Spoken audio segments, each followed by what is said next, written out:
बंदी छोड़ सतगुरु रामपाल जी परमेश्वर जी की जय हो। सत्साई भाई और बहनों, दया परमपिता परमेश्वर सतगुरु रामपाल जी भगवान की, जिनके शुभ आशीर्वाद से लगातार साध संगतियों के माध्यम से परमात्मा की सभी आत्माएं ज्ञान आधार से निरंतर दृढ़ होती जा रही हैं। भक्ति मार्ग पर अपने इस मनुष्य जीवन को समझते हुए कि उस परमात्मा, चल साइड में, अरे इसको ले जा हेमंत, साइड में कर, चल चल चल चल चलो साइड में कर, इसको ले जा। तो परमात्मा के जो आत्माएं हैं वो सब समझ रही हैं कि जब हमारा गुरु खुद संघर्ष कर रहा है, हमारा गुरु खुद 28 साल से असहनीय यातनाओं को सहन कर रहा है केवल हम आत्माओं के लिए, तो सभी भाई बहन परमात्मा के मिशन को भी समझ रहे हैं और परमेश्वर ने हमें जो ये मनुष्य जन्म दिया है इसको भी समझ रहे हैं। तो भाई और बहनों, साध संगतियां बहुत जरूरी हैं और अब परमात्मा ने संकेत भी कर दिया है कि साध संगति हम किसी एक दूसरे भगत के घर पर जाकर ना करें। काल दाव लगाकर बैठा है, मन में दोष पैदा करेगा।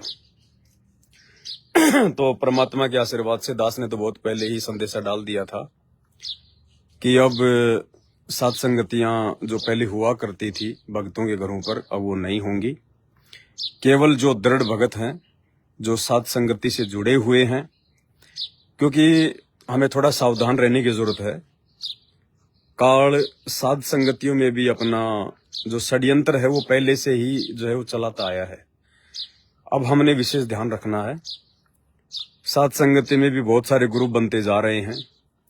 जो व्यक्ति अब इस आगे की आध्यात्मिक यात्रा में मुझ पवनदास के विचारों से सहमत नहीं होते हैं, वो अपनी मनमुखी सोच को आगे रखने के लिए और नाम तो अपना सत्सेवक ही रखवाते हैं कि हम साध संगति से जुड़े हुए हैं, लेकिन 2, 4, 5, 10 भक्तों के साथ मिलके वो अपना अलग से अपना ग्रुप चला बैठे हैं जगह जगह पे। तो हमने ऐसे लोगों से भी सावधान रहना है।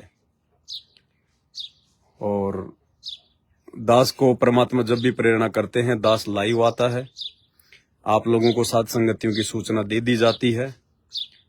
और अब परमात्मा दया करें भाई और बहनों, जितना ज्ञान परमात्मा ने भगत समाज तक पहुंचाना था और जितनी जानकारी परमात्मा ने मर्यादाओं को लेकर शंका समाधान के माध्यम से भगत समाज तक पहुंचानी थी, आप सभी भाई बहनों तक पहुंच चुकी है। अब हमने कहीं भी धक्के खाने की जरूरत नहीं है, कहीं भी हमने भटकने की जरूरत नहीं है। अब हमने अपने आप को परमात्मा की भक्ति करके विश्वासी बनाना है, दृढ़ बनाना है।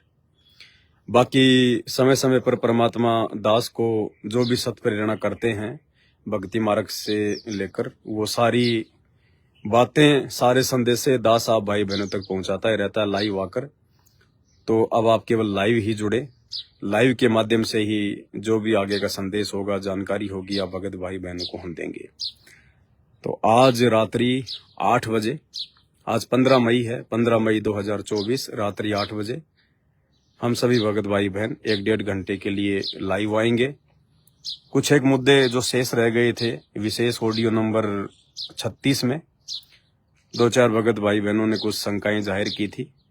एक जिसमें पूज्य गुरुदेव भगवान ने कहा, अपनी सांसारिक माता जी का उदाहरण देते हुए, कि जब मेरे शरीर की माता जी ने जब अपना शरीर छोड़ा, समय आया तो गुरुदेव के जो परिवार वाले थे वो रोने लग गए थे। इस विषय पर आज हम 1-1.5 घंटे की साथ संगति करेंगे नाइट में। तो आप सभी भगत भाई बहन आज 15 मई 2024 को रात्रि 8 बजे दास के इसी Facebook page Pawan Das is live पर लाइव जरूर जुड़े। और एक बहन थी, उसने कोई शंका वंका भेजी थी हल्की सी।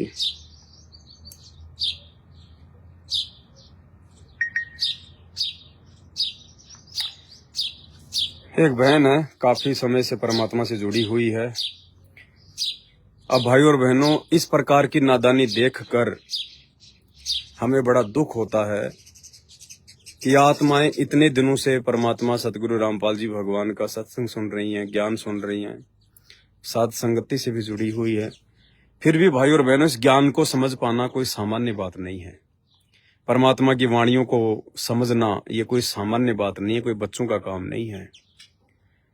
अब एक बहन ने इसी प्रकार वाणी का अपने हिसाब से अर्थ निकाल कर लिखा है, भगत जी परिवार वाले वोट डालने को बोल रहे हैं, क्या हम कमजोर पार्टी को वोट दे सकते हैं?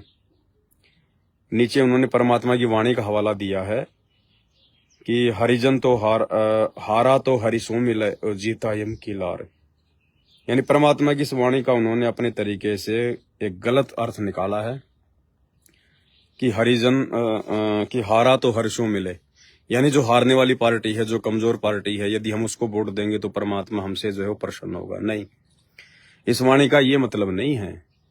ये वाणी परमात्मा की है कि हरिजन तो हारा भला और जीतन दे संसार, हारा तो हरिसों मिले जीता यम की लार। परमात्मा ने एक भगत के लिए कहा है, आदेश दिया है कि हरिजन तो हारा भला। हरिजन यानी जो भगवान की भक्ति करता है, जो भगत होगा। हरिजन को चमार को नहीं कहते, हरिजन को शेड्यूल कास्ट को नहीं कहते हैं। हरि यानी भगवान और जन मानी उसका व्यक्ति, उसका भगत, उसका दास, यानी जो भगवान का दास होगा, जो हरि का दास है, जो भगवान के बहुत ज्यादा जो नजदीक है, जो भगवान की भक्ति करता है, जो हरि का जो गुणगान करता है, उसको कहते हैं हरिजन। तो हम संत रामपाल जी के जितने भी भगत हैं, हम लोग हरिजन हैं। रियल में हरिजन हम लोग हैं, जितने भी संत रामपाल जी के हम फॉलोवर हैं, क्योंकि रियल में जो हरि है, हरि यानी परमात्मा, भगवान, अल्लाह, वो संत रामपाल जी है। और जितने भी उनके दास और दासियां हैं जो उनकी भक्ति करते हैं, वो उनके जन हैं। तो रियल में इस धरती पर यदि कोई हरिजन है जिनको हम हरिजन कह सकते हैं, तो वो संत रामपाल जी के भगत हैं। तो परमात्मा कहते हैं जो भगवान का भगत है, जो आधीनी के साथ में चलेगा इस भक्ति मार्ग पर, अपने इस सामाजिक जीवन में, सांसारिक जीवन में, हमेशा वो हार कर चलेगा। हार कर चलने का मतलब है आधीनता के साथ, विनम्रता के साथ, नम्रता के साथ। वो किसी से लड़ाई झगड़ा ना करे, कोई उसको दो बातें बोल दे तो उसको सुन ले। अरे हेमंत, इसको ले जा। कोई दो बातें यदि भगत को बोले तो भगत सहन कर ले। भगत के साथ यदि फालतू में कोई मारपिटाई करे तो भगत उसको वापस मारपिटाई ना करे, सहन कर ले, उसको अपना बचाव करे। भगत को यदि कोई गालियां दे रहा है तो भगत गाली खा ले, गाली सहन कर ले। सांसारिकता की दौड़ में दुनिया भाग रही है, भगत को नहीं भागना है। भगत ने वहां पे हारी लिख देनी है, भगत ने हार जाना है। दुनिया पैसे कमाने के लिए दौड़ रही है, 2 के 4 बनाने में जोड़ रही है, सारा दिन भागा दौड़ कर रही है, तो भगत ने वहां पे अपनी हारी लिख देनी है कि नहीं भाई, हमें तो केवल इतनी सी माया चाहिए जितना हमारा 2 टाइम की रोजी रोटी का जुगाड़ हो जाए। कहते हैं साईं इतना दीजिए जिसमें कुटुंब समाओ, हम भी भूखे ना रहें, साधु न भूखा जाए। तो उसको कहते हैं हारा हुआ। हरिजन तो हारा भला, यानी इस परमात्मा के मार्ग में हमने अपनी हारी लिख कर चलनी है। हमने किसी के साथ में राग द्वेष नहीं करना, हमने हारी लिख देनी है। कोई हमारे को ओछा मंदा बोलता है, गाली निकालता है, कोई हमारे को नीचा दिखाने का प्रयास करता है, तो हमने हारी लिख देनी है कि ठीक है भैया, तुम अपना नाम करो, तुम अपनी इज्जत को 7वें आसमान पर लेके जाओ, हम तो नीचे ठीक है, हम तो जमीन पर ठीक है, हम तो हाथ जोड़कर चलेंगे, गर्दन नीचे करके चलेंगे। उसको कहते हैं हरिजन तो हारा भला, यानी जो अपनी हारी लिख दे, जो हार मान ले संसार के लोगों के आगे, उनकी बकवादों के आगे, जो हार मान ले, उसको कहते हैं हरिजन तो हारा भला और जीतने दे संसार। दुनिया जो कर रही है उनको करने दो अज्ञानता में। हमने तो दुनिया के आगे अपनी हार मान लेनी है, क्योंकि हमें भगवान समझ में आ गया, हमारे को ज्ञान समझ में आ गया। अब हमने दुनिया की देखा देखी, उनके कंपटीशन में आगे नहीं बढ़ना है हमने। तो कहते हैं हरिजन तो हारा भला जीतन दे संसार, हारा तो हरि सो मिले और जीता यम की लार।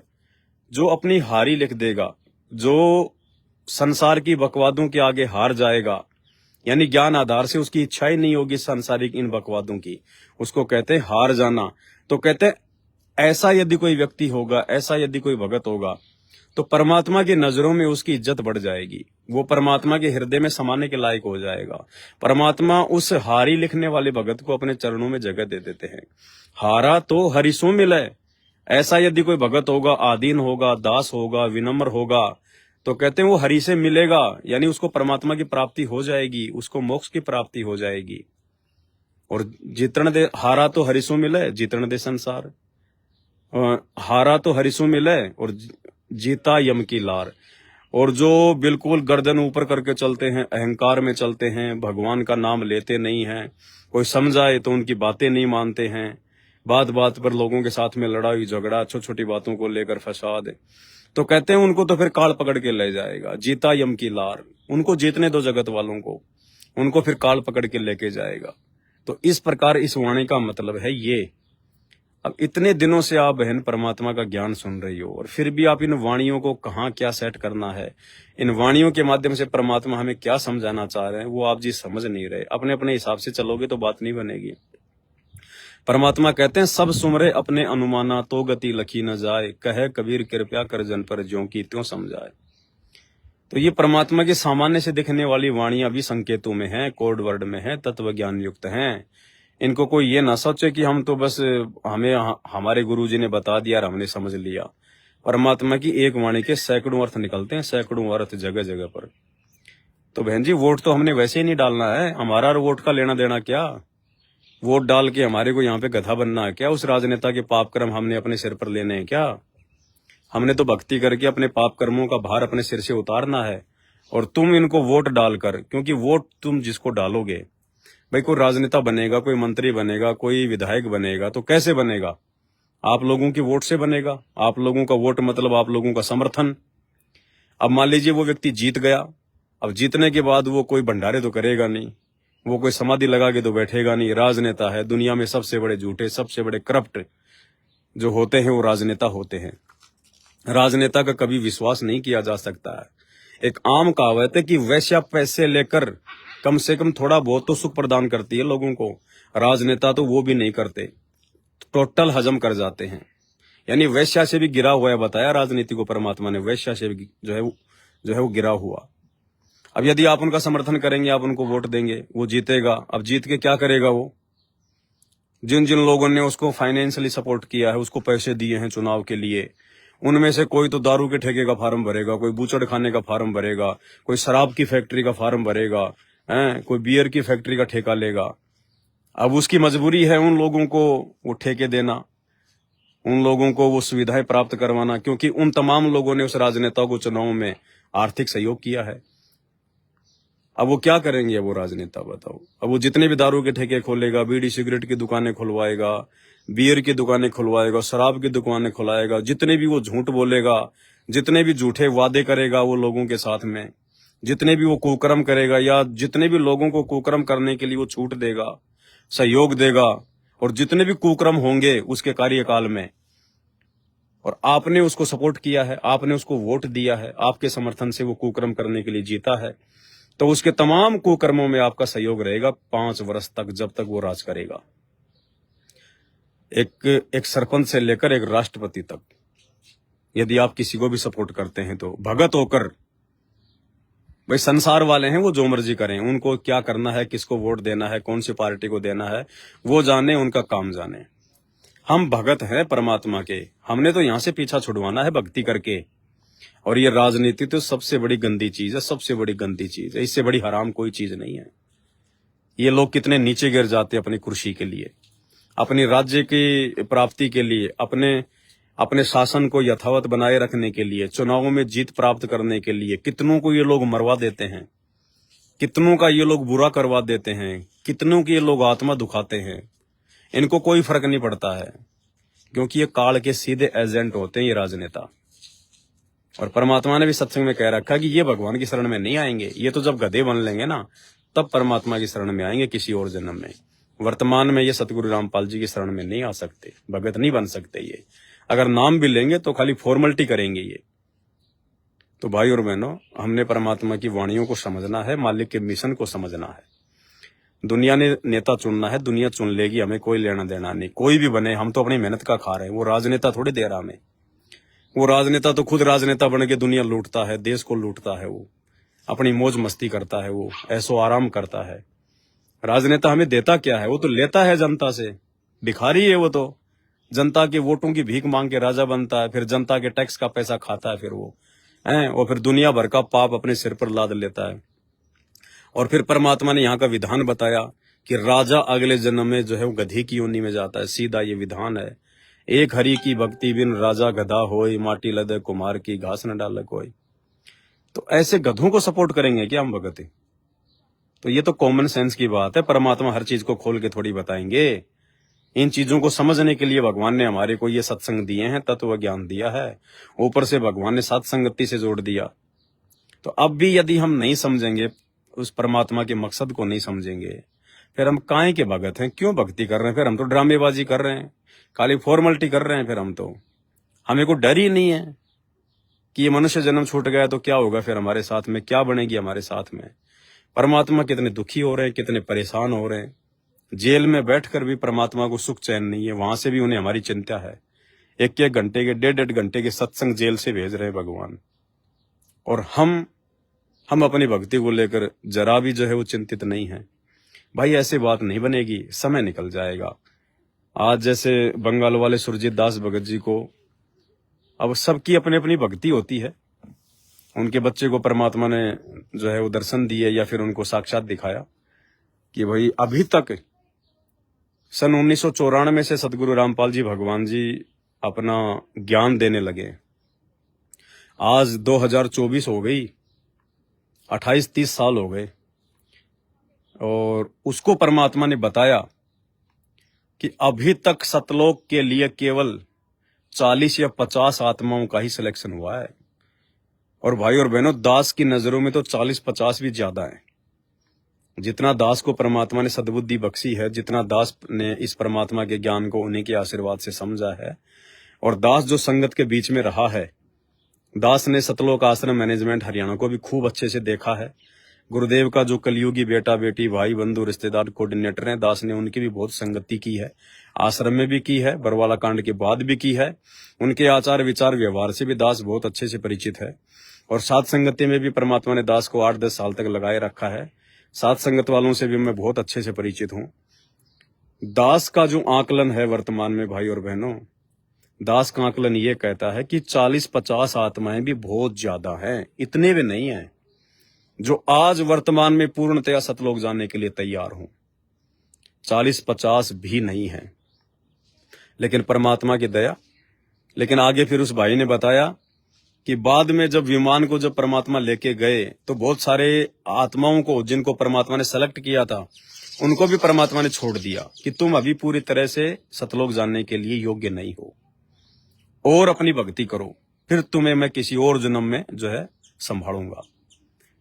ये हकीकत है भाई और बहनों, ये हकीकत है। और ठीक किया उस भगत जी ने नाम नहीं बताया, बहुत अच्छा किया उन्होंने।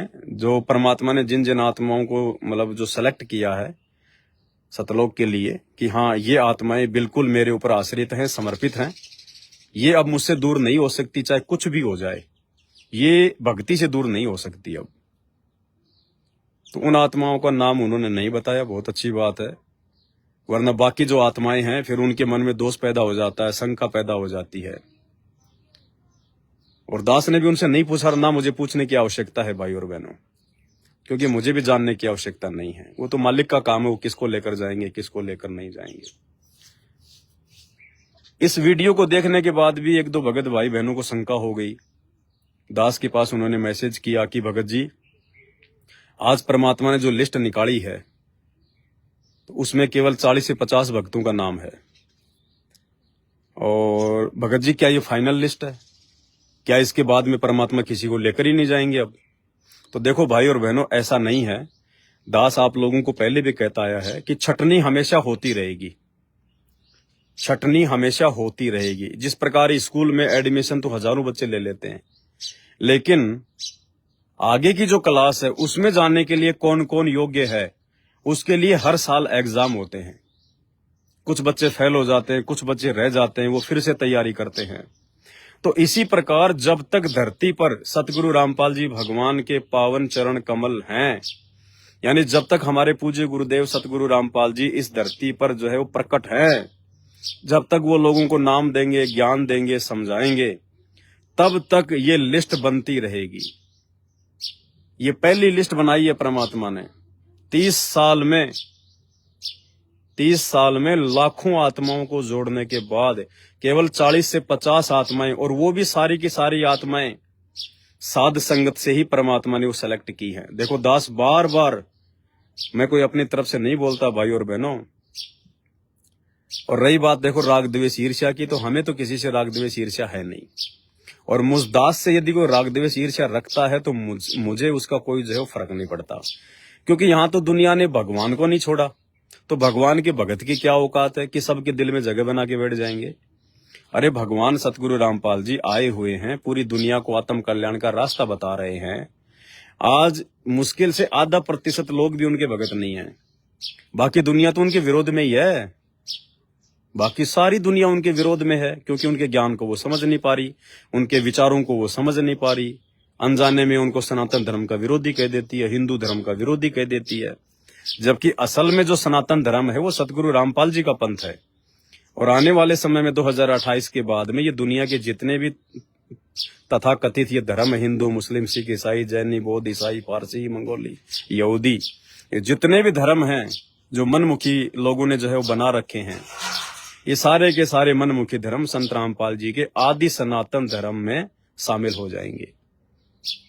तो देखो मुझे इस बात का फर्क नहीं पड़ता है, मुझे परमात्मा ने जो सेवा दे रखी है मैं केवल उस पर ध्यान देता हूँ,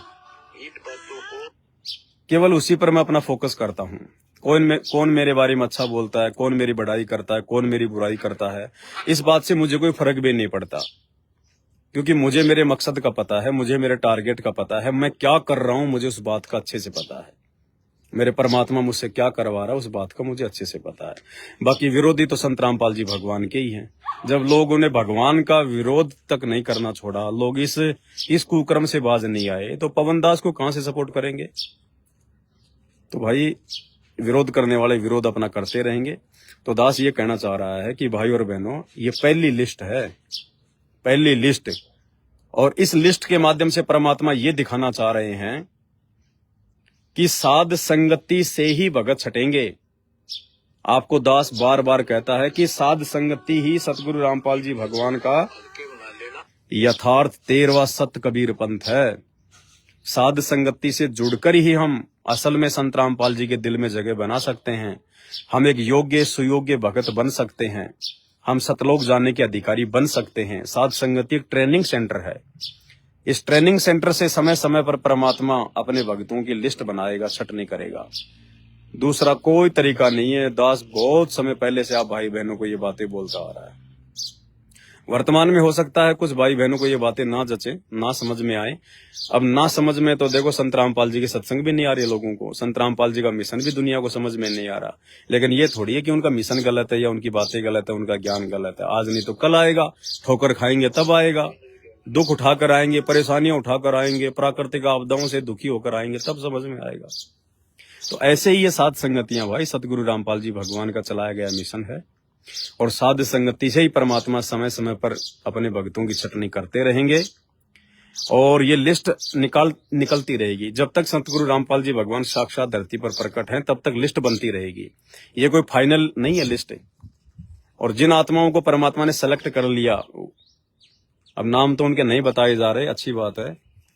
अगर नाम उनके बता दिए जाएं तो जीव के अंदर अहंकार आ जाता है, हो सकता है छोटी मोटी वो गलती कर दे, ठीक है। तो ये लिस्ट तो आगे भी बनती रहेगी। परमात्मा ने खूब सारी आत्माओं को सतलोक लेकर जाना है, लेकिन लेकर उसी को जाएंगे जो योग्य होगा, सुयोग्य होगा, जो अंतिम समय तक जो मर्यादाओं में रहेगा, हर प्रकार से जो गुरु को भगवान मान लेगा, हर तरह से, केवल उसी आत्मा को परमात्मा सतलोक लेकर जाएंगे। तो भाई और बहनों, ये साध संगति ही मोक्ष का मार्ग है। और सतलोक आश्रम मैनेजमेंट हरियाणा से परमात्मा ने एक भी आत्मा को नहीं चुना, एक भी आत्मा को, सारे के सारे परमात्मा ने साध संगति से चुने। अब देखिए, सतलोक आश्रम मैनेजमेंट हरियाणा दावा करता है कि संत रामपाल जी के 5 करोड़ भगत है। चलो मान लिया आपकी बात, 5 करोड़ भगत है। 5 करोड़ में से परमात्मा ने कितने भक्तों को चुना? केवल 50 भक्तों को। 5 करोड़ में केवल 50 भक्तों को। और यही परमात्मा की वाणी कहती है कि ये संसार विघन की घाटी, कोई निकलेगा बिरला सूर। कोई बिरले होंगे जो यहां से निकलेंगे सतलोक के लिए, जो आत्माएं तैयार होंगी वो कोई बिरले होंगे। दास गरीब कहे नरलोई, सतगुरु चीन्ह बिरला कोई। सतगुरु रामपाल जी भगवान को जानना, पहचानना, उनकी परख करना, कहते हैं ये तो कोई बिरला ही करेगा, बाकी तो उनको अपना गुरु मानते रहेंगे। और भगवान तो दाढ़ी मूछ वाले कबीर जी को मानते रहेंगे। तो कहते हैं दास गरीब कहे नरलोई, सतगुरु चीन्ह बिरला कोई। अब ये सोचने की बात है, 5 करोड़ में से केवल और 28 साल हो गई, परमात्मा ने दिन रात एक कर दिया, और मात्र कितनी आत्माएं तन मन धन से सतगुरु के साथ जाने के लिए तैयार हुई हैं? 50%, ओनली 50 आत्माएं, ओनली 50 आत्माएं। तो सोचो भाई और बहनों, हम बाकी भगत भाई बहनों ने कितना संघर्ष करने की जरूरत है, कितना भक्ति करने की जरूरत है, कितनी मर्यादाएं निभाने की जरूरत है। यानी कई हजारों की संख्या में भाई बहन साथ संगति से जुड़े हुए हैं, और हजारों में से परमात्मा ने केवल 50 भक्तों को छाटा, अभी तक केवल 50 भक्तों को। ये मजाक की बातें नहीं है। आपको ये लगे कि सौपन तो ऐसे आ जाते हैं, सौपन ऐसे नहीं आते।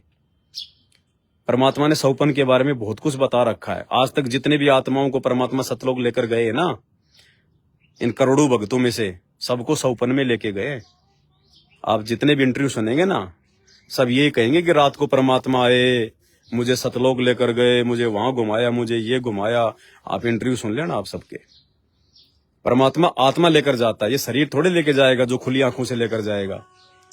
ऐसा थोड़ी कि आप बैठे और परमात्मा हाथ पकड़ के लेके जाएगा। परमात्मा आत्मा को लेके जाएगा, और आत्मा को परमात्मा जो है सौपन में लेके जाता है। वो सौपन ही है भैया, वो सत्य है। जिस सौपन में सतगुरु रामपाल जी भगवान के दर्शन हो गए, वो सत्य सौपन है। उसमें रिंचक भी झूठ नहीं है। बस उस सौपन को समझने की जरूरत है, समझने की। अरे अर्जुन सरजुन को भी तो परमात्मा ने सौपन में कहा था कि भाई अर्जुन सरजुन, मेरी आत्मा गरीबदास जी गांव छुड़ाने में आ चुका है, तुम आ जाना वहां पे, नाम दीक्षा ले लो उससे। सौपन में तो कहा था अर्जुन सरजुन को, तो क्या वो झूठ था क्या सौपन? तो परमात्मा जिस सौपन में आ जाए वो सत्य ही होता है, वो झूठ नहीं होता है। क्योंकि परमात्मा का कोई दूरूप नहीं है, परमात्मा कोई झूठ नहीं है, परमात्मा कोई जो है वो छल कपटी नहीं है। परमात्मा केवल पूरी पृथ्वी पर एक है, पूरी सृष्टि में, पूरे ब्रह्मांडों में केवल एक है, और वो सत्य है, वो अविनाशी है, वो नूरी है, वो झूठा नहीं है। इसलिए सतगुरु रामपाल जी भगवान जिसके सौपन में आ गए, वो हकीकत मान लेना।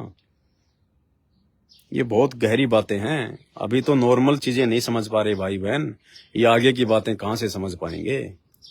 तो भाई और बहनों, कहने का मतलब है, इन 50 भक्तों के अलावा बाकी आत्माओं ने कितनी कोशिश करनी है, कितना प्रयास करना है।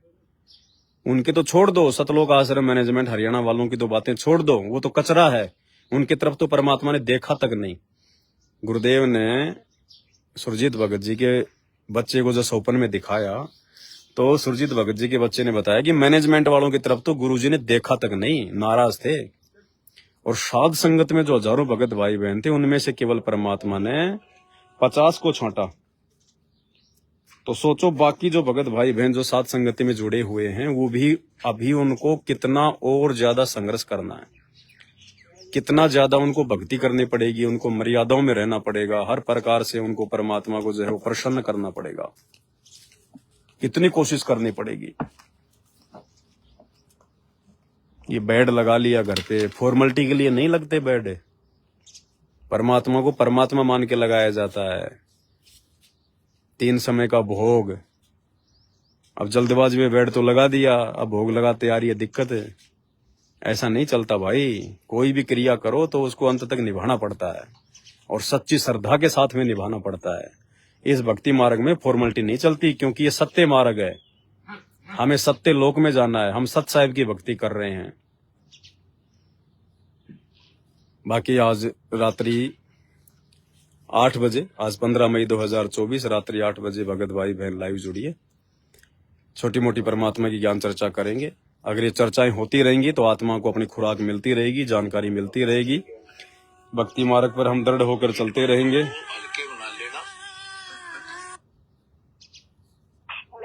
हेलो। कौन भगत जी? हाँ जी सत साहिब। सत साहिब, मैं बबीता दासी छपरा जिला बिहार से बोल रही हूँ। वो जो चीफ है ना पाठ प्रकाश का, वही मंगवाना था। पाठ प्रकाश की चिप के लिए बहन जी अपना पूरा पता, जी पिन कोड नंबर जी मेरे नंबर पर व्हाट्सएप कर दो और 310 रुपए फोन पे या फिर पेटीएम करवा दो। और जो लास्ट में जो 60 वाला जो नंबर है हाँ व्हाट्सएप का, लास्ट में जो 9560 है उसी पे। तो उस पे मतलब उस पे बताता है जैसे पवन यादव। हाँ तो मैं वैसे सांसारिक जाति से मैं यादव हूँ जी उसी पे करवा दो, जी। उसी पे डलवा दो।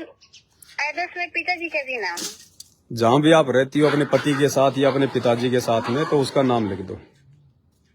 पिताजी का नाम और एड्रेस। आप किसके साथ रहती हो, अपने पिताजी के साथ या फिर अपने पति के साथ रहती हो? जी मैं पिताजी के साथ। तो पिताजी का नाम लिख देना आगे और अपना पूरा एड्रेस और पिन कोड नंबर।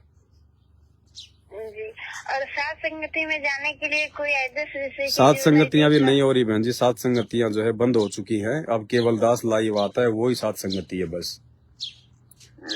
बाकी बहुत सारे लोग 2 4 5 10 भक्तों को बुलाकर अपने अपने तरीके से सात संगतियां करवाते हैं। उनके चक्करों में मत आ जाना, वहाँ परमात्मा की कोई दया नहीं है। यानी परमात्मा ने दास को निमित्त बना के सात संगतियां शुरू करवाई है, तो दास से मनमुटाव करके यदि कोई सत्सेवक बन के सात संगतियां यदि करता है तो बहन जी वहाँ पे परमात्मा का आशीर्वाद नहीं है। हाँ बाकी तो देखो अपने पिछले जन्म के भक्ति संस्कार से परमात्मा उनको सौपन में भी आएंगे, भाई उनके काम भी बनेंगे, लेकिन इसका मतलब ये नहीं कि वर्तमान में जो है भगवान उनके साथ में है। अब जैसे गुरुदेव कहते हैं ना, अब जैसे अपने गुरुदेव कहते हैं कि भाई जो है कबीर भगवान ने इस दास को भेजा है और जो इस दास से नाम दीक्षा नहीं लेगा तो फिर उसको परमात्मा नहीं मिलेगा। तो जितने भी कबीर पंथी हैं तो वो भी तो नाम लिए बैठे हैं, वो भी तो अपने आप को कहते हैं कि भाई हमारे जो है कबीर जी कबीर जी कबीर जी। लेकिन संत रामपाल जी अपने आप को छुपाते हुए कह रहे हैं कि मुझे परमात्मा ने वर्तमान में इस कलयुग में निमित्त बनाया है, तो हमें संत रामपाल जी से ही जुड़कर रहना पड़ेगा, नहीं तो दूसरा कोई ठिकाना नहीं है। डायरेक्ट हम उस कबीर को पूजेंगे कोई लाभ नहीं होगा।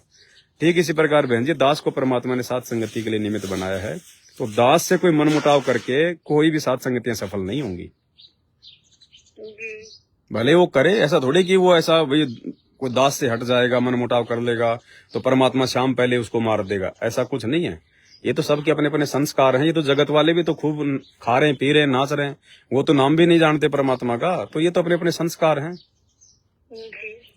ठीक है, तो आप अपना पूरा एड्रेस वो भिजवा दो, परमात्मा की दया से आपको कोरियर लगवा देंगे। और जैसे मेरे फैमिली में और कोई जैसे नाम लेना चाहता है तो मेरे फैमिली में और लोग नाम लेना चाहता है अभी तो? परमात्मा का सत्संग सुनाओ उनको और उनको संकल्प दीक्षा दिला दो। अगर कोई मालिक से जुड़ना चाहता है तो संकल्प दीक्षा दिला दो उनको, है ना। अभी पहले ज्ञान को तो समझ ले अच्छे से, जब परमात्मा आएंगे तो नाम दीक्षा ले लेंगे। बाकी नाम लेके लोग बंदर बने हुए, सार नाम तक लेके लोग बंदर बने हुए, उनकी दुर्गति हो रही है बहन जी। नाम लेने मात्र से कोई भगत थोड़ी बन जाता है कि नाम ले लिया तीनों बस मैं तो मोक्ष का अधिकारी हो गया। बिना ज्ञान बिना भक्ति चलेगी नहीं, चाहे कोई सा भी नाम ले लो। तो परमात्मा नहीं आते हैं तब तक ज्ञान को अच्छे से समझो, संकल्प दीक्षा ले लो, नियम निभाओ, इन बुराइयों से बचो, आते ही परमात्मा नाम दीक्षा की दया कर देंगे। और जैसे और लोग जैसे गांव के कुछ लोग जो सत्संग सुनना चाहते हैं तो मैं सोचती हूँ उनके लिए जैसे कुछ मतलब व्यवस्था करने के लिए, मान लीजिए कि भोग लगाकर प्रसाद बांटने के लिए और उन लोग को सत्संग सुनाने के लिए, तो उन लोगों के लिए मतलब कोई रूल? ऐसा कुछ नहीं बहन जी, कोई सत्संग सुनना चाहता है तो बहुत अच्छी बात है, उनको सत्संग सुना दो, है ना। लेकिन एक भंडारे का लालच देके या हलवे का लालच देके हमने किसी को सत्संग नहीं सुनाना है। आप जी भोग लगाती हो और आपके घर पे यदि कोई बैठा है तो उसको हलवाराम दे दो, बाहर किसी को हलवा जो है बांटने के लिए नहीं जाना हमने। हाँ जिसके मेरे घर पे आना चाहता है लोग जैसे कि हम आरती सुनने के लिए और प्रसाद खाने के लिए, तो उन लोग के लिए कोई दिक्कत नहीं, जो आता है उसको दे दो, चाहे वो रोज आए कोई दिक्कत नहीं, लेकिन हमने बाहर जाके नहीं दे के आना। कोई आता है आपके घर पे तो उसको चाहे भंडारा भी कराओ, हलवाराम का प्रसाद भी दो, उसको सत्संग भी सुनाओ, उसमें कोई दिक्कत नहीं है। जैसे मतलब वो लोग जगत वाले हैं तो वे लोग मतलब हर क्रिया मतलब रूल के अलग मतलब अलग नियम के खिलाफ कर रहे हैं, तो वे लोग के मतलब जैसे कि आएंगे तो कोई मतलब हानि नहीं है। ना ना ना, देखो वो तो अभी तक जो आदमी ज्ञान ही नहीं समझेगा वो बुराई कहाँ से छोड़ेगा। लेकिन आप उनसे ये प्रार्थना कर लो कि जैसे आप यहाँ पे सत्संग सुनने आते हो तो उस समय आप यदि कोई बीड़ी सिगरेट गुटखा खन्नी खाते हो तो वो अपना अपने घर पे छोड़ के आया करो, हमारे घर पे मत लेके आया करो। यहाँ आओ तो अपना आराम से अपना हाथ वो धो के आप उनको बैठाओ, फिर आप उनको अपना जो प्रसाद वगैरह है वो दो, आप उनको परमात्मा का जो है वो सत्संग सुनाओ। गंदी चीज लेके नहीं आना, उनको ये बोल दो बस। और जो परमात्मा का जो प्रसाद है, जैसे जो भोग लगाया जाता है, तो उसमें से तो नहीं दिया जा सकता है ना, जो लोग नाम वो सारा एक ही है बहन जी, सारा एक ही है। जो परमात्मा को भोग लगाते हैं ना, उससे ज्यादा जो पवित्र होता है वो जो बचा हुआ होता है ना बहन जी, वो होता है। हम तो ये सोचते हैं कि हमने जो गुरु जी को भोग लगा दिया बस वो प्रसाद बन गया। नहीं, गीता जी क्या कह रही है, ध्यान से सुनो, परमात्मा का विधान क्या कह रहा है कि परमात्मा को भोग लगने के बाद जो बचा खुचा जो प्रसाद खाया जाता है वो होता है अमृत, है कि नहीं? जो बचा खुचा होता है ना परमात्मा को भोग लगने के बाद, भाई वो तो परमात्मा ने ग्रहण जो है वो कर ही लिया। अब वो सूक्ष्म रूप में ग्रहण कर रहे हैं परमात्मा, इसलिए हमारे को दिख रहा कि वो बच गया। बाकी परमात्मा को भोग लगने के बाद में रसोई में जो बाकी हलवाराम जो भंडारा राम है वो असल में प्रसाद होता है। तो वो हम किसी को भी दे दें, ऐसे कोई दिक्कत नहीं है, क्योंकि मालिक का एक रूल है, 3 दिन का जो पाठ प्रकाश होता है ना जो आश्रमों में, उस समय जो प्रसाद दिया जाता है जो भक्तों को, वो प्रसाद हमने किसी जगत वालों को जो है वो नहीं देना है, क्योंकि वो विशेष शब्द शक्ति से युक्त होता है ना। बाकी हम अपने घर पर जो परमात्मा को छोटी या बड़ी भोग की आरती के साथ भोग लगा रहे हैं हलवे का भंडारे का, वो हम दे सकते हैं, चाहे जगत वाला हो, चाहे अड़ोसी हो, चाहे पड़ोसी हो, जो भी हमारे घर पे आएगा हम उसको वो दे सकते हैं बहन जी। और जो मतलब गुरु जी के भोग लगाया जाता है वो जो लोग नाम भी चले हैं वही सिर्फ मतलब प्रसाद, कोई भी खा लो, कोई दिक्कत नहीं है।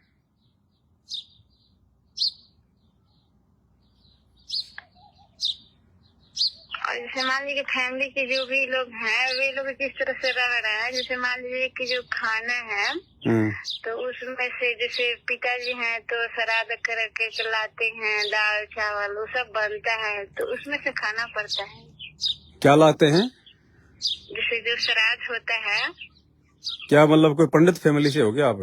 जी नहीं, वो नहीं खाना बहन जी, आपने बिल्कुल छूना भी नहीं है उस खाने को। तो अगर आपके पिताजी किसी मंदिर में कोई पुजारी है, अगर कोई पंडिताई का काम करते हैं और कोई श्राद्ध वगैरह निकाल के जो लोगों से जो भीख मांग के लेके आते हैं, आपने बहन जी उस भोजन को छूना भी नहीं है। खाना तो बहुत दूर की बात है, सीधे वरना जो है मतलब नरक के भागी बनेंगे। तो पूरे फैमिली जैसे मतलब वे लोग वही मतलब जैसे खाते हैं तो नुकसान है बहन जी, नुकसान है, उसका नुकसान है।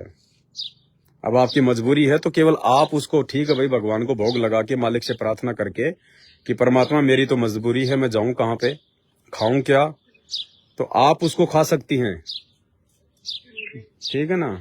बाकी नहीं बहन जी।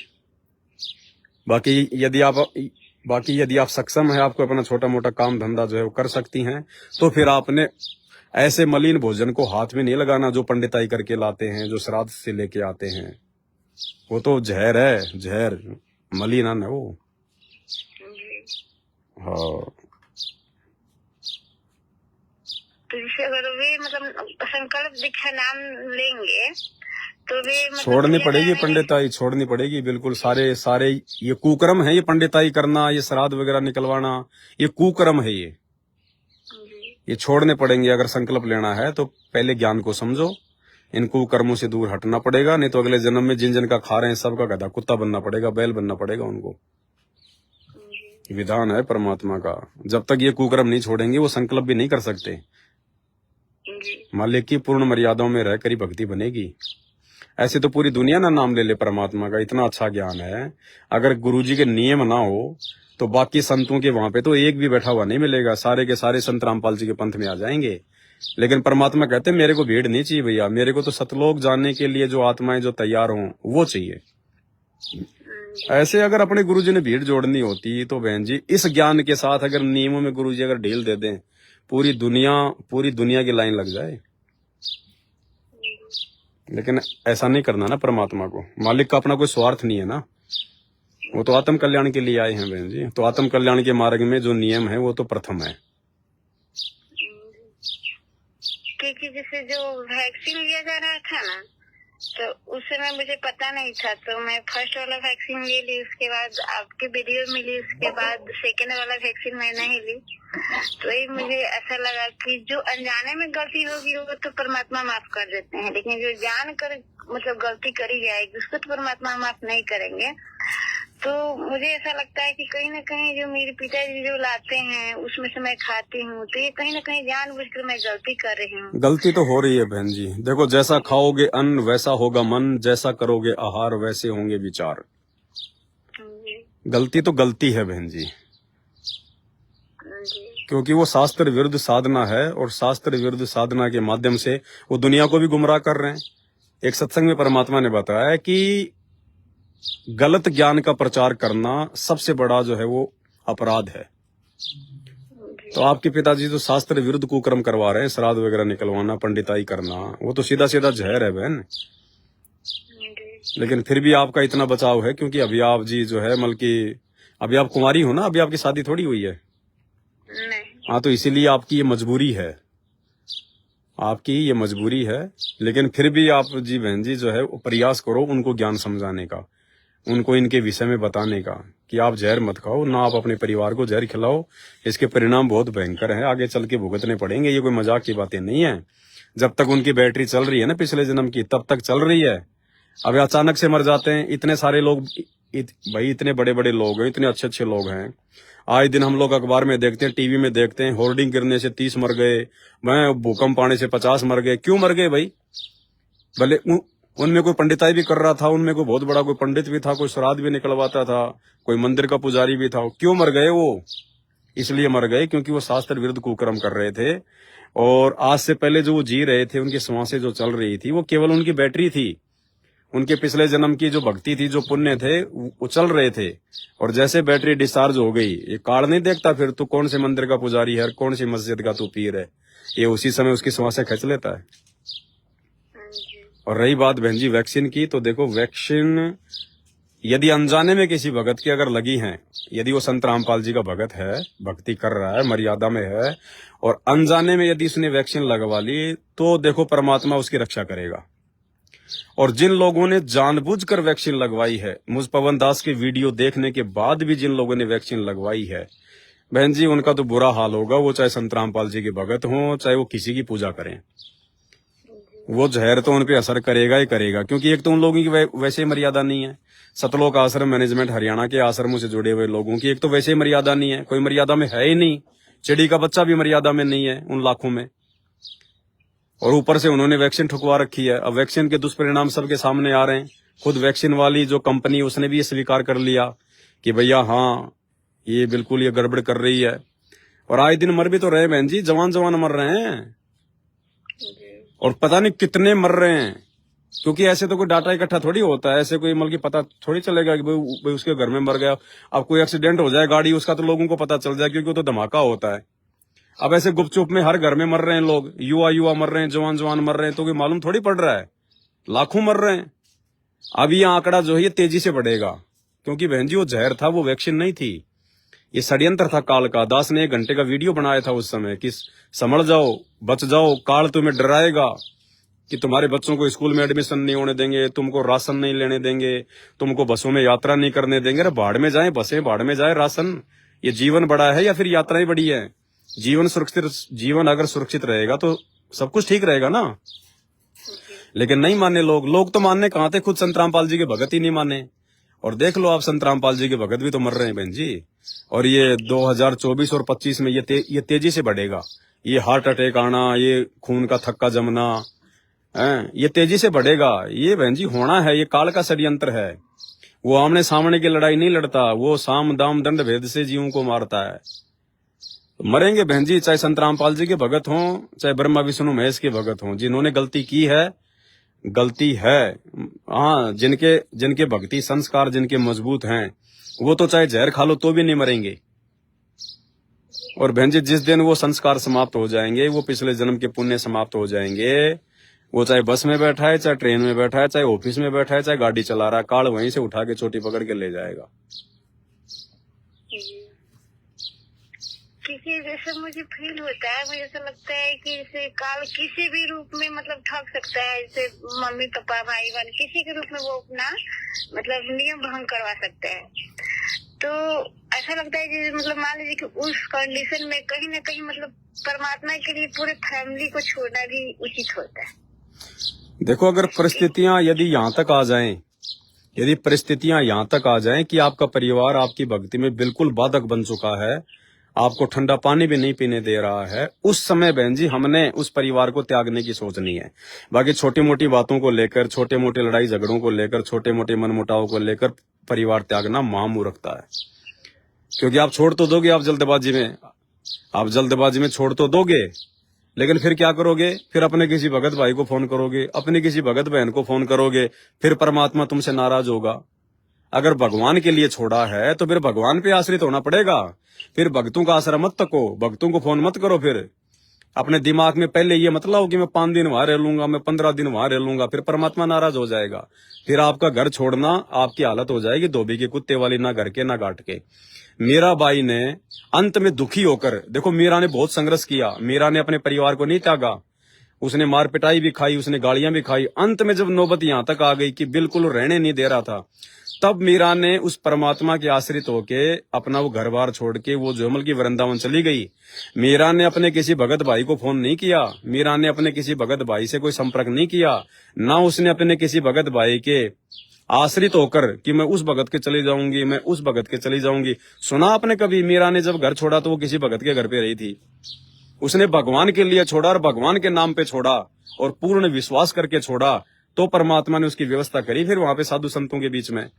अब हम लोग घर छोड़ने से पहले अपने 5 भक्तों के नंबर तो अपने मोबाइल में लेके चलते हैं कि ये नहीं तो ये काम आएगा, ये नहीं तो ये काम आएगा, तो वहां परमात्मा पीछे हाथ खींच लेगा। जैसे द्रौपदी को अहंकार था कि दुशासन मुझे कैसे नंगा कर देगा, मेरे 5 पति बैठे हैं। तो जब तक उसको अपने पतियों पर विश्वास था तब तक भगवान ने उसका चीर नहीं बढ़ाया, तब तक उसकी बेइज्जती होती रही। और जब उसने देख लिया कि यहाँ तो कोई किसी का नहीं है, तब वो भगवान पे आश्रित हुई कि परमात्मा अब तो मेरी इज्जत आपके हाथ है। तब परमात्मा जी ने, सदगुरु रामपाल जी भगवान ने सूक्ष्म रूप बनाकर उसका चीर बढ़ाया। तो ये जल्दबाजी के फैसले लेना ठीक नहीं भक्ति मार्ग में बहन जी। क्योंकि परमात्मा तो सब कुछ देखते रखते हैं कि हाँ जी मतलब क्या मतलब भावना है, मतलब कहीं ना कहीं मतलब परमात्मा के प्रति समर्पण है या नहीं है। तो उस समय ऐसा लगता है कि कभी लगता है कि काल भगवान मतलब ये अपनी ओर आकर्षित करने के लिए ऐसी मतलब समस्याएं मतलब, या फिर लगता है कि नहीं परमात्मा कहीं ना कहीं परीक्षा ले रहा है। फिर सोचते हैं कि परमात्मा जी कहते हैं कि मतलब, तो मुझे लगता है कि जैसे गुरु जी जब परीक्षा लेते हैं तो भी तो समझ में आता है कि हाँ जी यहाँ पे हम नियम मतलब ऐसे मर्यादा नहीं पालन किए जिस तरह से ऐसे हुआ, या फिर नियम मतलब पालन कर रहे हैं सही से जिस कारण से काल भगवान को अच्छा नहीं लग रहा है, उनको लग रहा है कि हाँ जी इसको भक्ति से भटका दो, है ना। तो वही उस समय ऐसा लगता है कि हमको मतलब किसका सुनना चाहिए। तो गुरु जी बताते हैं तो वैसे हमको जैसे जितना समय आता है उतना करते हैं। फिर हमको लगता है कि पवन मुखर्जी जी सही बताते हैं, वैसे तो मतलब कोशिश तो करती हूँ, लेकिन जब तक परमात्मा एहसास नहीं दिला देते हैं तब तक मुझे वैसा कुछ भी नहीं करना है जो मतलब मेरा मन कहे, क्योंकि मन तो काल के रूप में बैठा है। तो इसलिए मुझे ऐसा लगता है कि आत्मा की सुननी चाहिए, और आत्मा की सुनने के बाद ऐसा लगता है कि चलो अब तो मतलब कहीं ना कहीं परमात्मा मतलब ही कुछ करेंगे, दूसरा कोई विश्वास दुनिया में है मतलब रहना भी किसी की चाहिए, सब तो काल का मतलब सब जाल है। तो ऐसा लगता है आत्मा परमात्मा के अंश है, इसलिए आत्मा की सुनना चाहिए। मन तो कभी ये कभी वो करना ही है, लेकिन मन को कंट्रोल तो परमात्मा की कृपा से ही हो सकता है। इसलिए ऐसा लगता है कि दुनिया में मुझे अगर किसी को सुनना है तो मतलब परमात्मा की यानी कि आत्मा की। तो वही मुझे ऐसा लगा कि भाई किस तरह से भक्ति मतलब करनी चाहिए घर पे रह कर। तो उसमें मैं जब कर रही थी पूजा तो आप बता रहे थे कि सिर्फ गुरु जी की मतलब भक्ति करनी है और लोगों को उस फोटो को हटा देना है। तो हमको ऐसा लग रहा था कि पवन भगत जी तो कर रहे हैं, लेकिन हमको तो विश्वास कैसे हो, जब विश्वास मतलब मेरे को हो तभी तो मैं मतलब हटाऊं, क्योंकि परमात्मा तो सबको विश्वास दिलाते हैं, आत्मा के रूप से कहीं ना कहीं मतलब गाही देते हैं कैसे बेटा सही ऐसे करो।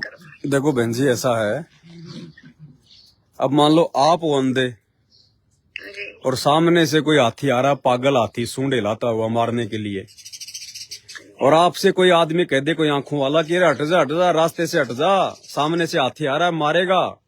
अब आपको नहीं, जब तक मुझे विश्वास नहीं होगा, जब तक मैं हाथी की आवाज नहीं सुन लूं, तब तक मैं नहीं हटूंगी। तो बहन जी, आवाज सुनने के भरोसे तो फिर मरोगी, फिर तो हाथी उठा के सूंड की मार के साइड में पटकेगा। तो ऐसा ही नहीं है कि मेरी आत्मा मानेगी मैं तभी मानूंगी। आत्मा मान लीजिए आपकी मर्यादा खंडित है, और आत्मा मान लीजिए अभी आपके काल के अधीन है, क्योंकि जब तक हम पूरी तरह से रिचार्ज नहीं होंगे तब तक इस आत्मा के ऊपर भी तो बहन जी इस काल का प्रभाव है। क्योंकि ये शरीर जो है इस काल लोक में मन रूप में जो है काल रहता है हमारे साथ में।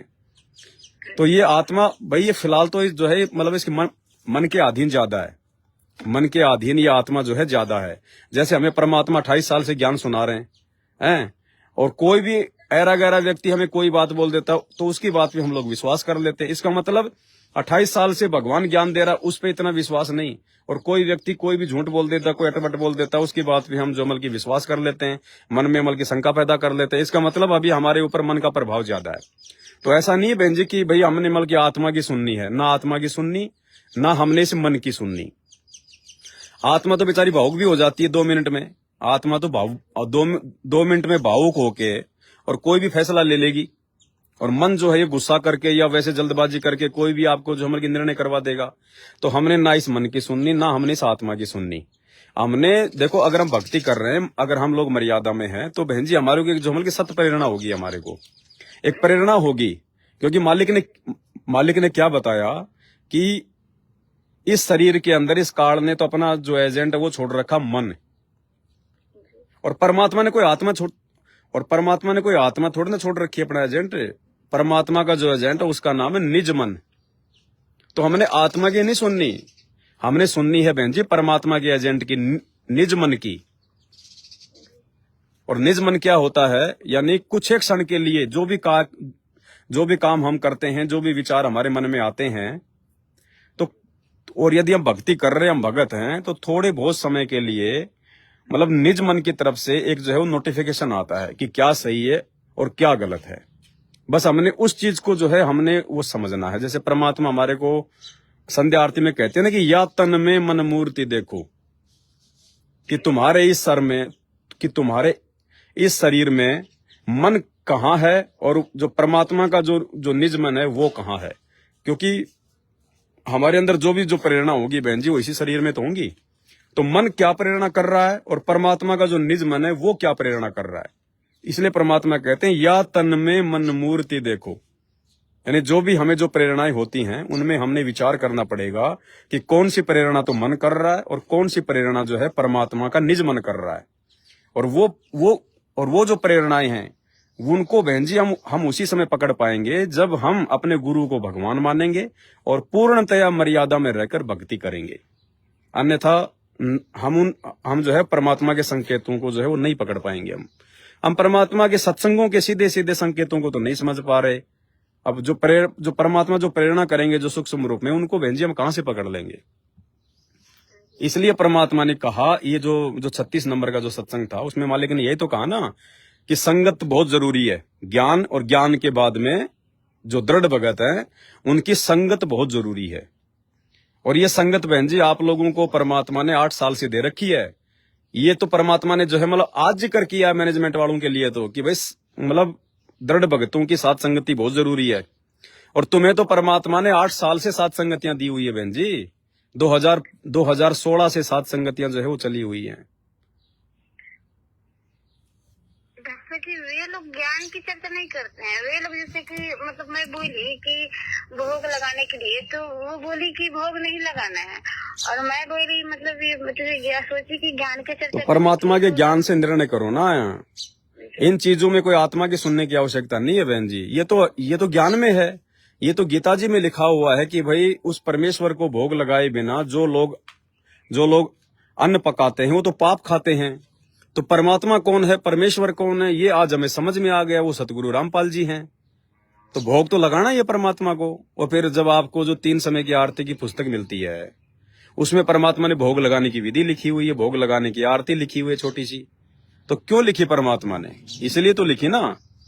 भक्ति बोध में सारी आरतियां हैं। 3 समय की आरती है, अन्नदेव की आरती है, क्यों लिखी परमात्मा ने? और लास्ट में फिर भोग की आरती है। जब सारी आरतियां कर रहे हैं तो फिर हम लोग मतलब भोग क्यों नहीं लगा रहे, भोग की आरती क्यों नहीं कर रहे? क्योंकि आज से पहले हम संत रामपाल जी को भगवान मान ही नहीं रहे थे, इसलिए हम लोग उनको भोग नहीं लगा रहे थे। अब परमात्मा ने हमारी बुद्धि खोली, अब हमारे को जो है भगवान समझ में आया कि भगवान तो संत रामपाल जी हैं, तो फिर हमने भोग लगाना शुरू किया। तो परमात्मा ने तो पहले से भोग की आरती हमारे को दी हुई है, लेकिन हम अपने नासमझी के चलते भगवान को ना पहचान कर भोग नहीं लगा रहे थे। तो इसमें कोई आत्मा की या मन की सुनने की जरूरत नहीं है कि भोग लगाना चाहिए या नहीं लगाना चाहिए। ये बातें तो परमात्मा ने अपने सत्संगों में स्पष्ट कर रखी हैं। अब आश्रमों में परमात्मा जब 3 दिन का पाठ होता था तो दाढ़ी मूछ वाली फोटो को सामने रख के उसको भोग लगाते थे। क्यों? अब क्या करें भाई, जब कोई संत रामपाल जी को परमात्मा मान ही नहीं रहा, उनको भगवान मान ही रहा, जब उनको कोई भगत जो है वो कबीर देव मान ही नहीं रहा, तो संत रामपाल जी की तो मजबूरी है दाढ़ी मूछ वाले को भगवान मान के भोग लगाना, इस मार्ग को आगे बढ़ाना, हमारे को ज्ञान समझाना। क्योंकि जब हम उनको भगवान नहीं मान रहे और वे कहें कि मैं भगवान हूं, तो फिर हम तो ये सत्संग ही सुनना जो है वो बंद कर देंगे। हम तो मतलब विश्वास ही नहीं कर पाएंगे, क्योंकि हमारी बुद्धि तो वहां पे टिकी हुई है कि नहीं, भगवान तो दाढ़ी मूछ वाला है। क्योंकि संत रामपाल जी ने तो भाई 650 साल पहले परमात्मा आए थे, केवल उन्हीं की तो महिमा बताई है ना। तो हम सबके दिमाग में यही बस गया कि बस भगवान तो वही है, दाढ़ी मूछ वाला वो कबीर दास। इसलिए बहन जी संत रामपाल जी की तो मजबूरी थी वो दाढ़ी मूछ वाली फोटो को भोग लगाना। अब जब हमें समझ में आ गया कि वर्तमान में वो दाढ़ी मूछ वाला कौन है, कहाँ है, तो फिर हम किसको भोग लगाएंगे बताओ? वो कागज के टुकड़े को भोग लगाएंगे, अपने गुरु को लगाएंगे। जिससे भोग लगाया जाता है तो वहाँ पे जैसे कि तो ठीक है, आरती पर से लगाया जाता है। यहाँ पे जो मतलब खाना खाते वक्त भोग लगाया जाता है, वो भोग अलग है, वो भोग अलग है बहन जी, वो तो अन्नदेव की आरती है। अरे बहन जी, आप अपनी भक्ति बोध को कभी उठा के देखना, भक्ति बोध पुस्तक को उठा के देखना, उसमें संध्या आरती के बाद में लिखा है कि अन्नदेव की छोटी आरती, उसके बाद लिखा है अन्नदेव की बड़ी आरती, उसके बाद में लिखा है भोग लगाने की विधि, फिर भोग की आरती लिखी है परमात्मा ने। अगर अन्नदेव की आरती से काम चल जाए तो फिर भोग की आरती लिखने की क्या जरूरत पड़ेगी परमात्मा को? वो छोटी आरती बड़ी आरती वो एक देव की आरती है, वो एक अन्नदेव की आरती है। और भोग जो लगाया जाता है, आज लग्या साहिब को भोग दीन के टुकड़े पाने का, वो पूर्ण परमात्मा को भोग लगाने की आरती है।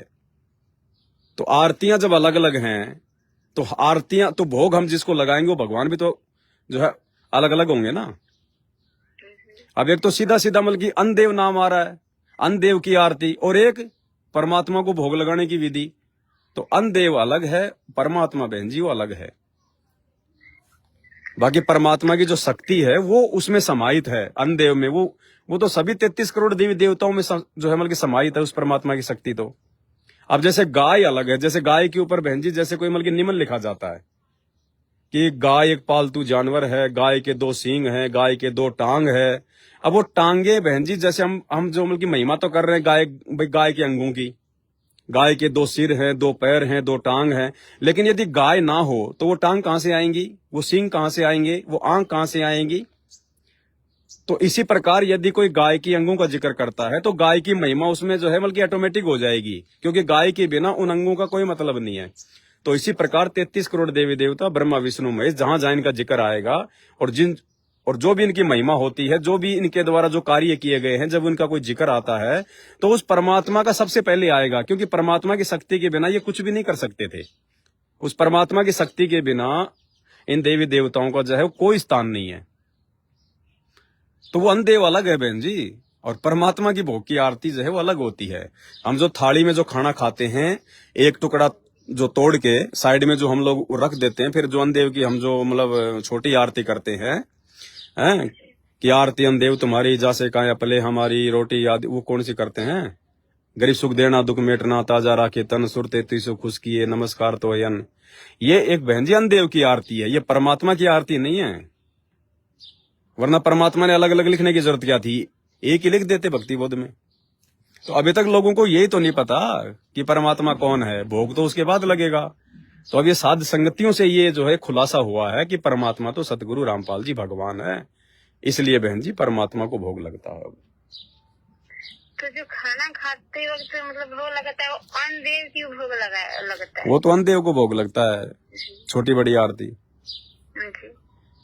परमात्मा को तो भोग की खाने आरती अलग है। भोग जैसे हम लोग मतलब हलवा बनाते हैं सुबह सुबह, परमात्मा का नाश्ता वगैरह बनाते हैं, फिर परमात्मा का भंडारा बनाते हैं, वो जब हम परमात्मा को भोग लगाते हैं और जब हम उसमें परमात्मा का सबसे पहले जो है मंगलाचरण करते हैं, फिर हम परमात्मा से अरदास करते हैं कि हे परमपिता परमेश्वर, सारी सृष्टि के रचनहार, कुल मालिक कबीर परमेश्वर सतगुरु रामपाल जी भगवान, आप जी का भोग प्रसाद तैयार है, आप अपनी पवित्र रचना से इसे पवित्र करने की जो है कृपा करें। हे परमेश्वर, आप भोग लगाते समय, भोग की आरती करते समय यदि हमसे कोई त्रुटि हो तो हमें तुझसे जानकर क्षमा करें। हे परमात्मा, आप अपनी पवित्र रचना से आप इसको पवित्र करें। उसके बाद फिर जो परमात्मा का जो आता है शब्द, आज लग्या साहिब को भोग दीन के टुकड़े पानी का, वो होती है भोग की आरती, वो अलग है। गीता जी में जो कहा गया है ना कि उस पूर्ण परमात्मा को भोग लगाए बिना जो अन्न खाते हैं वो पाप का भोजन खाते हैं, तो ये है वो आरती जिस आरती के साथ उस परमात्मा को भोग लगाया जाता है।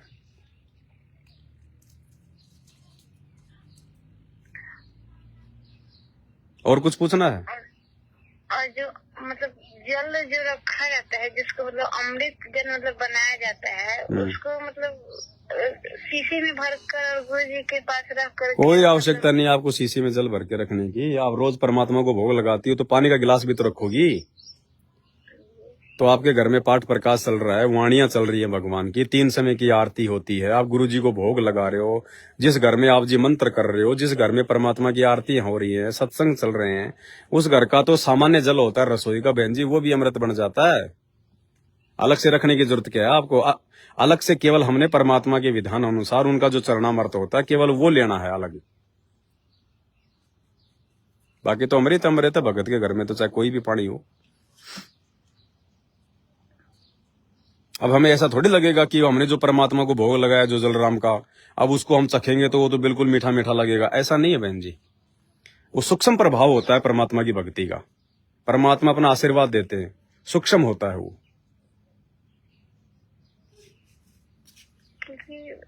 जैसे मान लीजिए कि जिस घर में मतलब परमात्मा को मतलब बनाया गया है मतलब दरबार, वहाँ पे जैसे कि मतलब दूसरा मतलब होता ना, जैसे कि एक ही घर हो, मतलब सफाई मतलब पूरा मतलब रूम तो होनी चाहिए। ऐसा कुछ नहीं है, जैसी भी आपकी व्यवस्था है वैसा ही आप अपना सिस्टम करो। साधु भूखा भाव का, धन का भूखा नाई, जो कोई धन का भूखा साधु भी नाई। आप अपनी तरफ से अपनी श्रद्धा पूरी रखो, आप अपने भाव पूरे रखो, आप अपनी मर्यादा पूरी रखो, फिर घर चाहे आपका हो चाहे आपके रिश्तेदार का हो, घर चाहे किराए का हो, घर चाहे अपना हो, वो चीजें परमात्मा जो है वो नहीं देखता है। परमात्मा भगत की भक्ति, भगत की मर्यादा, भगत के भाव देखता है। बाकी सावधानी तो रखनी पड़ेगी, हमें साफ सफाई का भी ध्यान रखना पड़ेगा, अपनी मर्यादा का भी ध्यान रखना पड़ेगा। किसी ऐसा लगता है मुझे कि मान लीजिए कि यहाँ पे परमात्मा की मतलब भक्ति हो रही है, परमात्मा की आरती सत्संग से वाणी चल रही है, तो यहाँ पे मतलब अभी सब कुछ ठीक है, लेकिन ऐसा लगता है कि यहाँ पे और फैमिली में अगर कोई नहीं मतलब समझ रहा है, नहीं कर रहा है, तो यहाँ पे अगर मतलब परमात्मा की अगर भक्ति ना हो तो वे लोग पे तो बहुत बुरा प्रभाव पड़ेगा। इसका भी मतलब डर लगता है कि कोई प्रभाव नहीं पड़ता बहन जी, हमारे ऊपर उनका प्रभाव नहीं पड़ेगा, हमारी भक्ति का उनके ऊपर जरूर प्रभाव पड़ेगा। क्योंकि हमारी जो भक्ति है वो है हलवा, और बाकी जो भक्ति है वो है बहन जी सामान्य भोजन। तो सामान्य भोजन की जो है कोई मतलब की महक नहीं आती है, लेकिन जब हलवा बनाते हैं तो पड़ोसियों तक उसकी महक जाती है। तो उनकी जो भक्ति है उसकी भक्ति का हमारे ऊपर कोई असर नहीं पड़ेगा यदि हम सही हैं, मर्यादा में हैं तो। और हम जो भक्ति करेंगे उसका सूक्ष्म प्रभाव उन सब पे पड़ेगा।